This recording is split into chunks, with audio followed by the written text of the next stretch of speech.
नमस्कार साथियों, Bikana Paramount YouTube channel पर आपका हार्दिक स्वागत है। अपने चर्चा चल रही थी राजस्थान के कृषि के बारे में, और कृषि के बाद में अपने चर्चा आती है राजस्थान के औद्योगिक अर्थव्यवस्था के बारे में या राजस्थान के उद्योगों के बारे में। तो साथियों, अपने देखें कि सबसे पहले कि उद्योग होते क्या है, उद्योग किस काम आते हैं। तो उद्योगों की जब हम चर्चा करें, देखें कोई मुद्रा है, वस्तु है, मुद्रा या वस्तु या प्लास्टिक मनी है, मुद्रा वस्तु या प्लास्टिक मनी अगर कोई है तो उनका प्रत्यक्ष और अप्रत्यक्ष आदान प्रदान कह दूं या मैं क्रिया कह दूं, इस क्रिया को कहते हैं उद्योग। ठीक है, तो देखें कोई मुद्रा या वस्तु जो है, कोई मुद्रा की बात कर लें या वस्तु, मुद्रा वस्तु, ये जो दोनों है, इन दोनों की या तो प्रत्यक्ष क्रिया की बात कर लें, अपने इन दोनों की प्रत्यक्ष क्रिया की बात कर लें या इन दोनों की अप्रत्यक्ष क्रिया की बात कर लें। अप्रत्यक्ष क्रिया, अप्रत्यक्ष क्रिया, प्रत्यक्ष या अप्रत्यक्ष क्रिया है किसकी, प्रत्यक्ष या अप्रत्यक्ष क्रिया, मुद्रा या वस्तु या कोई और अन्य वस्तुओं की बात कर लें हम, तो इनकी प्रत्यक्ष या अप्रत्यक्ष क्रिया जो है, इनका आदान प्रदान जो है या ये क्रियाएं जो है, इन क्रियाओं का होना जो है वो क्या कहलाता है, अपने उद्योग कहलाता है। क्या कहलाता है, वो उद्योग कहलाता है। इसके बाद में देखें उद्योग जो है, इनके प्रकार आ जाते हैं। सबसे पहले अपने बात करें उद्योग निवेश के आधार पर, जब हम देखें तो निवेश के आधार पर उद्योग, निवेश के आधार पर देखिए, निवेश के आधार पर जब हम उद्योग देख रहे हैं, मनी लगाने, रुपया पैसा लगाने के आधार पर जब हम उद्योगों के प्रकार देखें कि कौन कौन से उद्योग इसमें शामिल है, सबसे पहले इसमें आता है अपने अति लघु उद्योग, यानी सबसे छोटा उद्योग आता है। देखें अपने एक नंबर पे देखें अति लघु उद्योग। अब बात करें कि भाई साहब ये अति लघु उद्योग जो है वो है क्या, निवेश के आधार पर देखना है। यानी अति लघु उद्योग जो है वो निवेश के आधार पर कैसे उद्योग है, कितना निवेश किया जाए, कितनी राशि, कितनी पूंजी निवेश की जाए कि वो जो उद्योग होगा आपका वो कौन सा कहलाएगा, अति लघु उद्योग कहलाएगा। साथियों, कोई भी उद्योग हो, राशि लगाने के आधार पर ही छोटे बड़े होते हैं। मशीनरी या वस्तुएं जो भी है यहाँ पर, यंत्र जो भी है यहाँ पर, इन यंत्रों पर, इन मशीनरी पर कुल कितनी राशि लगाई गई है उसके आधार पर उद्योगों का वर्गीकरण है, ये निवेश के आधार पर। अगर कोई इंडस्ट्रीज खोल ली, जैसे मैंने अति लघु उद्योग खोल लिया एक, और इस अति लघु उद्योग के लिए मेरी शर्त क्या होगी कि 25 लाख रुपए जो है, कितनी राशि है, 25 लाख रुपए है। 25 लाख रुपए तक अगर मैं लगा रहा हूं, ज्यादा नहीं, 25 लाख रुपए तक अगर मैं राशि कोई उद्योग पर लगा रहा हूं तो वो मेरा उद्योग जो होगा वो कौन सा कहलाएगा, अति लघु उद्योग कहलाएगा। समझ में आ गई होगी बात। दूसरी बात और कर ले हम यहां पर, देखें दूसरा उद्योग अपना जो आता है यहां पर वो रहता है मित्रों लघु उद्योग। लघु उद्योग, लघु उद्योग रहता है। और लघु उद्योग में अब अति लघु उद्योग जो था उसमें मशीनरी पूंजीगत जो पैसे खर्च किए जा रहे थे 25 लाख तक, 25 लाख तक शब्द लिख दूं मैं यहां पर और अच्छा रहेगा। ठीक है, अगर राशि जो है वो 25 लाख तक लगाई जा रही है तो अति लघु था।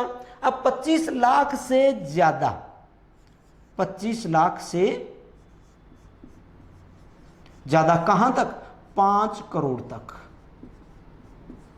25 लाख से 5 करोड़ तक अगर राशि लगाई जा रही है मशीनरी पर तो वो उद्योग आपका होगा लघु उद्योगों की श्रेणी का। इसके बाद में अपने चर्चा और करें, इसके बाद में अपने आ जाता है मध्यम उद्योग। मध्यम उद्योग, अब मध्यम उद्योग कब होगा, यहां पर 5 करोड़ तक का खर्च कर रहे हैं जो उद्योगपति है, जो इंडस्ट्री लगा रहा है, वो 5 करोड़ से ज्यादा इस पर खर्च नहीं करेगा। तो क्या करेगा वो, देखें 5 करोड़ से, कितने करोड़ की बात चल रही है ये, 5 करोड़, यानी 5 करोड़ रुपए से लगाना प्रारंभ कर रहा है वो, और 5 करोड़ से लेकर के वो लगाएगा आपका 10 करोड़ तक। 5 करोड़ से वो लगा रहा है 10 करोड़ तक। 5 करोड़ से अगर 10 करोड़ रुपए तक लगा रहा है वो, तो वो उद्योग आपका कौन सी श्रेणी का कहलाएगा, वो उद्योग आपका मध्यम श्रेणी का कहलाएगा। कोई इंडस्ट्री लगाई, कोई औद्योगिक क्षेत्र स्थापित किया, लेकिन राशि कहां से कहां तक रख ली हमने, 5 करोड़ से लेकर के 10 करोड़ तक की राशि रख ली, तो वो उद्योग आपका कौन सी श्रेणी का कहलाता है, मध्यम श्रेणी का। एक और इससे आगे का उद्योग आ जाता है वृहद उद्योग। देखिए साथियों, जो वृहद उद्योग होता है, जो बड़ा उद्योग कहलाता है, 4 नंबर पे हम बात करें वृहद उद्योग। वृहद उद्योग कौन सा होगा, इसमें 10 करोड़ एक लिमिट दे दी इन्होंने। अब 10 करोड़ से ज्यादा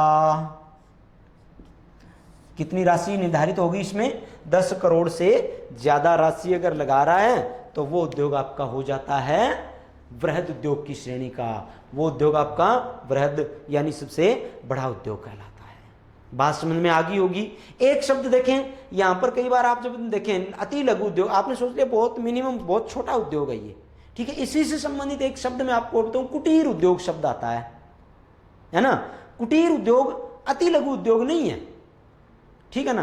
कुटीर उद्योग है कैसा, देखें कुटीर उद्योग जो होता है वो श्रमिक जो होता है वो या तो स्वयं या परिवारजनों की सहायता से कोई उद्योग अगर स्थापित करे, बहुत छोटे लेवल का उद्योग, जैसे मसाला उद्योग की बात कर लें, आटा पीसने की बात कर लें, है ना, तो ये जो है ये आपके कौन से उद्योग होगा, वो कुटीर उद्योग होता है, ठीक है ना। लेकिन निवेश के आधार पर हम नहीं देख पाते हैं इसको।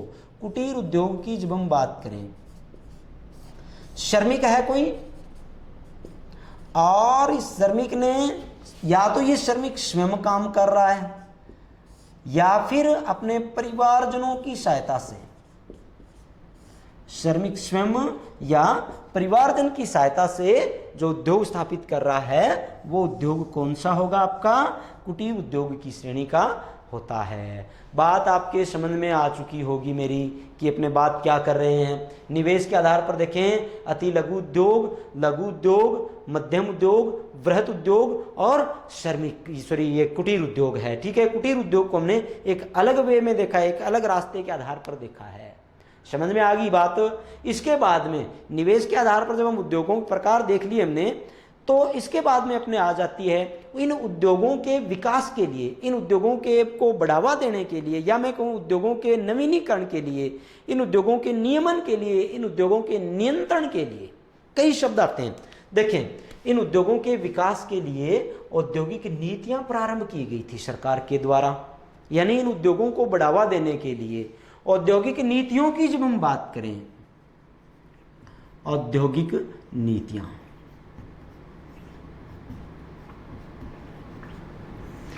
औद्योगिक नीतियों की जब हम बात कर रहे हैं, देखें सबसे पहली बात तो कि औद्योगिक नीति है क्या, औद्योगिक नीति क्या है, औद्योगिक नीति का कामकाज क्या रहता है।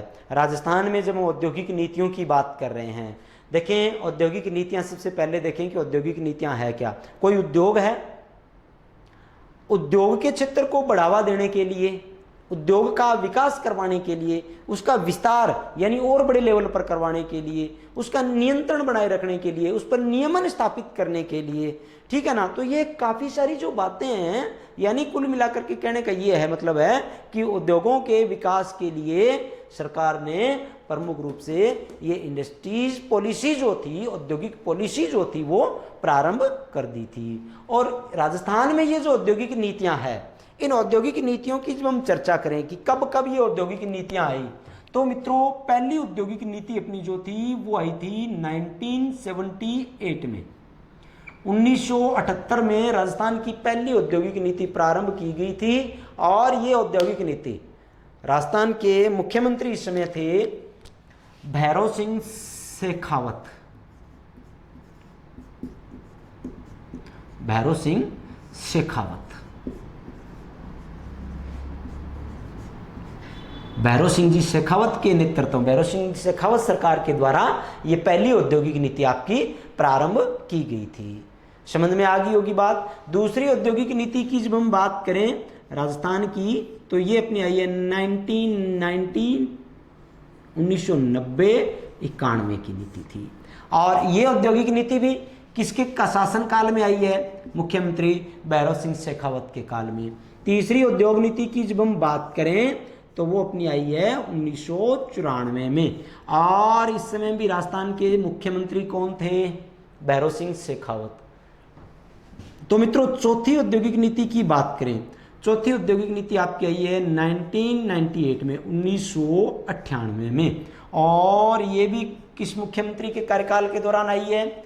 भैरव सिंह जी शेखावत के। यानी भैरव सिंह जी शेखावत ने औद्योगिक क्षेत्र को बढ़ावा दिया था, इनका विकास करवाया था। इसमें प्रमुख भूमिका जो थी वो हमें किसकी मिल रही है? भैरव सिंह जी शेखावत की मिल रही है। इसके बाद में पांचवी औद्योगिक नीति की जब हम चर्चा करें, पांचवी औद्योगिक नीति आपकी आई है 2010 में। कब आई है? 2010 में। और इस समय अपने मुख्यमंत्री जो थे वो थे अशोक गहलोत। अशोक जी गहलोत जब मुख्यमंत्री थे, इस समय आई है ये आपकी पांचवी औद्योगिक नीति। राजस्थान की पांचवी औद्योगिक नीति जो है वो मुख्यमंत्री अशोक गहलोत के कार्यकाल के दौरान। और इसी प्रकार में बात करूं छठी औद्योगिक नीति की, जो पीछे नवीनतम औद्योगिक नीति कहलाती थी। छठी औद्योगिक नीति की जब हम बात करें 2015 में, 2015 में। और ये आपकी आई है वसुंधरा राजे सिंधिया के कार्यकाल में। वसुंधरा राजे सिंधिया के कार्यकाल में राजस्थान की सीएम हुआ करती थी वसुंधरा राजे सिंधिया। तब राजस्थान की ये 2015 में छठी औद्योगिक नीति आई थी। सातवीं औद्योगिक नीति 2019 में मुख्यमंत्री अशोक जी गहलोत के कार्यकाल में। सातवीं औद्योगिक नीति की जब हम बात करें तो ये आपकी आई है 2019, मुख्यमंत्री अशोक गहलोत। अभी नवीनतम नीति, अब जो नवीनतम नीति देखें, राजस्थान की ऊर्जा नीति 2019 में है नवीनतम, और राजस्थान की औद्योगिक नीति नवीनतम आपकी 2019 में है। यानी राजस्थान में औद्योगिक नीति नवीनतम जो है वो 2019 की है आपकी। नवीनतम औद्योगिक नीति के नाम से आपकी कौन सी औद्योगिक नीति मानी जाती है? ये आपकी है 2019 की, और मुख्यमंत्री है इस समय अशोक गहलोत।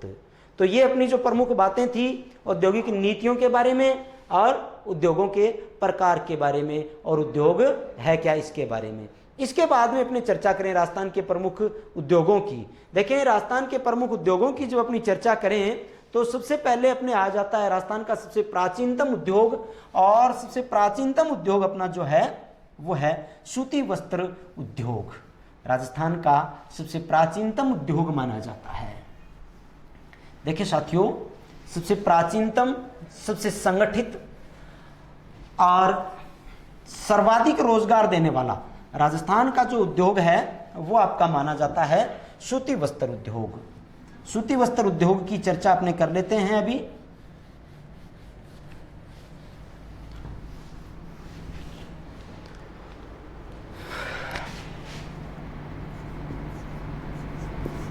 सूती वस्त्र उद्योग देखें, सबसे पहली बात तो अपने बात ये कर लेते हैं कि सूती वस्त्र जो है, सूती वस्त्र उद्योग राजस्थान का सबसे प्राचीन उद्योग है, यानी मैं कहूं परंपरागत उद्योग है, सबसे संगठित उद्योग है, सर्वाधिक रोजगार देने वाला उद्योग है। तो वो उद्योग आपका कौन सा होगा? सूती वस्त्र। कृषि पर आधारित सबसे बड़ा उद्योग भी कौन सा है? नंबर एक बात, कृषि पर आधारित सबसे बड़ा उद्योग, कृषि पर आधारित सबसे बड़ा उद्योग आपका कौन सा रहता है? ये आपका है सूती वस्त्र उद्योग। एक नंबर बात। दो नंबर बात, राजस्थान का सबसे संगठित उद्योग भी कौन सा है आपका? ये भी आपका सूती वस्त्र उद्योग। राजस्थान का सबसे प्राचीन उद्योग भी कौन सा है आपका? ये भी आपका सूती वस्त्र उद्योग। ठीक है, और विशेष बात हम करें, सर्वाधिक रोजगार देने वाला उद्योग, सर्वाधिक रोजगार देने वाला उद्योग, सबसे ज्यादा रोजगार देने वाला उद्योग भी कौन सा है? सूती वस्त्र उद्योग था। तो ये सूती वस्त्र उद्योग जो था वो कैसे पनपा, किसने सबसे पहले इसके बारे में प्रयास जो थे सूती वस्त्र उद्योग को बढ़ाने के किए? तो देखिए यहां पर प्रमुख रूप से नाम आता है सेठ दामोदर दास राठी का। राजस्थान में सूती वस्त्र उद्योग की जब हम बात करें, देखें सेठ दामोदर दास राठी जो थे उन्होंने क्या किया था, 1889 में सूती वस्त्र की एक मिल लगाई थी। लगाने वाले कौन हैं? सेठ दामोदर दास राठी। और इन्होंने मील जो थी ना, वो मील आपकी लगाई थी ब्यावर में। ब्यावर अजमेर में लगाई। कब है? 1889 में। और इस मील का नाम रखा था the Krishna mills limited. The Krishna mills limited के नाम से, यानी द कृष्णा मिल्स लिमिटेड जो थी 1889 में, 1889 में सेठ दामोदर दास राठी के द्वारा लगाई जाने वाली राजस्थान की प्रथम सूती वस्त्र मिल थी। इसी सूती वस्त्र मिल को देख करके आगे राजस्थान में इस उद्योग का विस्तार जो है वो बहुत जल्दी जल्दी होता गया। ठीक है ना? क्यों जल्दी जल्दी होने का कारण ये था कि अभी तक भारत पाकिस्तान का विभाजन हुआ नहीं था, और कपास की जो मिलें थी वो सिंध क्षेत्र में जो कपास की मिलें थी, सिंधु नदी के आसपास में कपास का उत्पादन बहुत ज़्यादा हुआ करता था।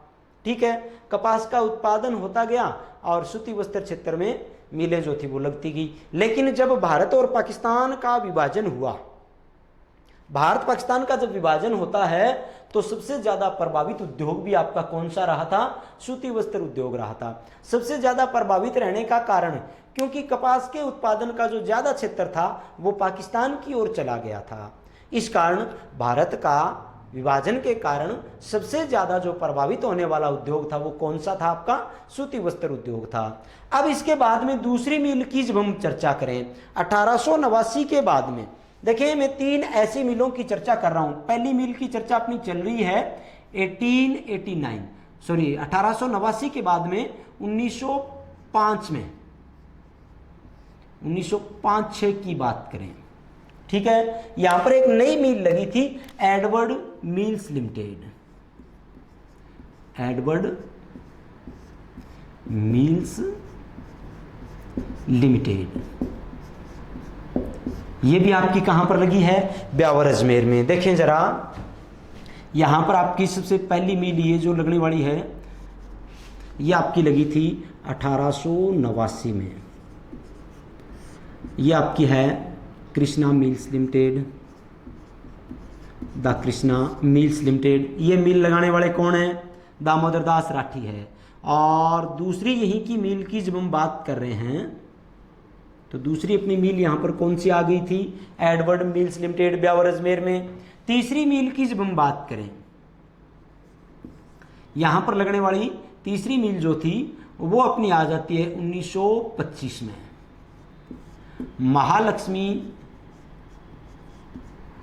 Mahalakshmi mills limited. ये भी कहां पर है आपकी? महालक्ष्मी मिल्स लिमिटेड भी ब्यावर अजमेर की मिल थी ये। यानी प्रारंभ की ये जो 3 मिलें आपकी लगाई गई थी, ये तीनों मिलें आपकी लगी थी ब्यावर अजमेर में। इसके बाद में चर्चा करें चौथी मिल की, और क्रम से मैं यहां पर तीसरी मिल लिख रहा हूं, वहां पर मैंने चौथी, इस प्रकार से चौथी मिल आ जाती है।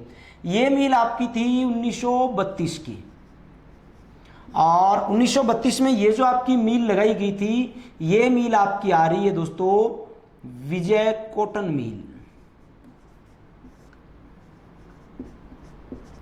विजय कॉटन मिल्स, ये आपकी लगी थी विजयनगर अजमेर में। विजयनगर अजमेर में। अब देखें 4 मिलों की चर्चा करें। पहली मिल हमने देख ली, दामोदर दास राठी ने 1889 में लगवाई थी, ठीक है। इसके बाद में देखें ये मिल 1905-6 में लगी है, 1906 भी मिलता है, 5 भी। एडवर्ड मिल्स लिमिटेड लगी कहां पर है? ब्यावर अजमेर में। ये आपका स्थान जो है चिन्हित किया है यहां पर ब्यावर अजमेर के रूप में, ब्यावर अजमेर, ठीक है ना। ब्यावर अजमेर में ये मिल आपकी लगाई गई है। दूसरी 1925 में महालक्ष्मी मिल्स लिमिटेड की बात करें, ब्यावर अजमेर में लगी है। तीसरी 1932 में विजय कॉटन मिल विजयनगर अजमेर में, ये विजयनगर अजमेर में। देखें साथियों 1973 में राष्ट्रीय वस्त्र निगम की स्थापना की गई थी, और राष्ट्रीय वस्त्र निगम की स्थापना जब हुई, राष्ट्रीय वस्त्र निगम ने क्या किया था? इन तीनों मिलों का अधिग्रहण कर लिया था। और ये जो तीनों मिलें थी, तब से ये तीनों मिलें आपकी कौन से क्षेत्र में शामिल हो गई थी? इन तीनों मिलों की जब हम चर्चा करें तो ये तीनों मिलें आपकी सार्वजनिक क्षेत्र की मिलें घोषित कर दी गई थी। इस प्रकार राजस्थान में सार्वजनिक क्षेत्र में तब से लेकर के आज तक सार्वजनिक क्षेत्र में 3 मिलें हैं, एडवर्ड मिल, महालक्ष्मी मिल और विजय कॉटन मिल। सूती वस्त्र के बारे में आगे की चर्चा अपनी रहेगी नेक्स्ट क्लास में। आज के लिए अपने इतना ही, धन्यवाद।